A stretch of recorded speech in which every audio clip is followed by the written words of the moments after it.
Saudara-saudari pencinta renungan harian Katolik Maria Bunda Karmel. Perintah Yesus hari ini sedikit menakutkan.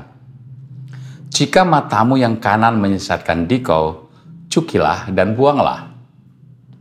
Jika tangan kananmu menyesatkan dikau, penggallah dan buanglah.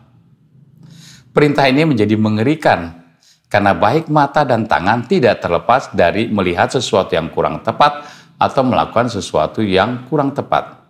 Misalnya, saat seseorang mencontek saat ujian, matanya sudah menyesatkan karena melihat yang tidak boleh dilihat, yakni contekan.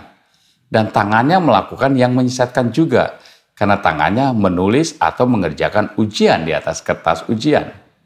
Apakah jika demikian, maka orang tersebut matanya dicukil dan tangannya dipotong? Jika hal itu dilakukan, maka mungkin banyak sekali murid sekolah yang matanya buta sebelah dan tangannya buntung sebelah. Sungguh mengerikan. Apakah Yesus memang mau menciptakan horor pada para pengikutnya dengan memberikan hukum tersebut? Menarik untuk memperhatikan kata selanjutnya setelah perintah yang mengerikan itu. Karena lebih baik bagimu satu anggota badanmu binasa daripada badanmu seutuhnya dicampakkan ke dalam neraka. Saat mata kanan menyesatkan, katakanlah tergiur melihat jumlah uang yang besar yang ada di kantor, maka mata akan menggoda pikiran bagaimana memperolehnya. Pikiran memerintahkan tangan untuk melakukannya. Artinya, karena mata kanan yang melihat, maka seluruh tubuh terbawa untuk melakukan kejahatan. Dan hukuman kejahatan dalam perspektif agama adalah neraka. Persoalannya, apakah dengan hilangnya mata kanan, lalu mata kiri tidak melihat kejahatan? Karena kejahatan akan selalu ada di hadapan kehidupan manusia.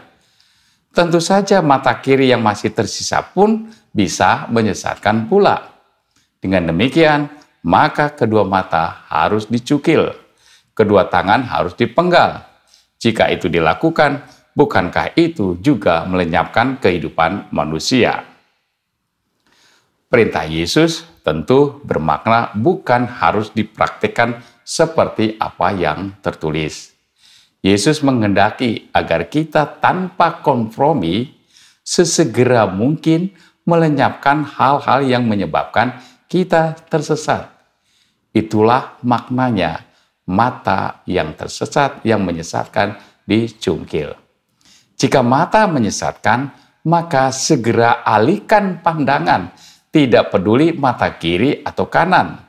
Jika tangan juga menyebabkan orang lain mengalami kecelakaan, sesegera mungkin lakukan pertolongan, dan seterusnya. Menghilangkan akar dosa atau penyebab kita tersesat, itulah sebenarnya makna perintah Yesus yang terkesan amat kejam. Itulah sebabnya mengapa di negara-negara yang menganut hukum tangan dipenggal bagi pencuri dan tubuh dicambuk bagi para penzina, kejahatan juga tidak pernah selesai. Mungkin secara kasat mata tidak terlihat, tetapi bisa saja bentuk kejahatannya semakin tersamar. Karena itu, perintah cungkilah atau penggalah bukan dilakukan orang lain, tetapi sesungguhnya bagi diri sendiri. Artinya, kejahatan akan terus berlanjut atau tidak sepenuhnya bukan tergantung hukuman dari pihak luar, tetapi dari keinginan diri sendiri. Memutuskan sendiri sumber kejahatan dalam diri bukan perkara mudah, karena tidak jarang sumber kejahatan dalam diri kita juga memberi kesenangan pada diri sendiri. Kalau mengubahnya, maka diri sendiri menjadi kurang nyaman. Butuh kekuatan besar untuk melakukannya. Kekuatan yang berasal dari Yesus untuk memberi kekuatan kepada kita, membuang, mencungkil, memenggal apa yang dapat menyesatkan kita, apa yang membuat kita berdosa, yakni akar dosa itu sendiri.